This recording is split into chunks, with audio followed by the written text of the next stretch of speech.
కవినై కవితనై భార్యనై భర్తనై కవినై కవితనై భార్యనై భర్తనై మల్లెల దారిలో మంచు ఎడారిలో మల్లెల దారిలో మంచు ఎడారిలో పన్నీటి జయగీతాల కన్నీటి జలపాతాల నాతో నేను అనుగమిస్తూ నాతో నేనే రమిస్తూ ఒంటరినై అనవరతం కంటున్నాను నిరంతరం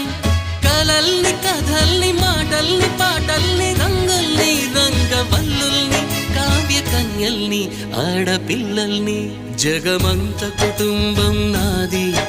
ఏకాకి జీవితం నాది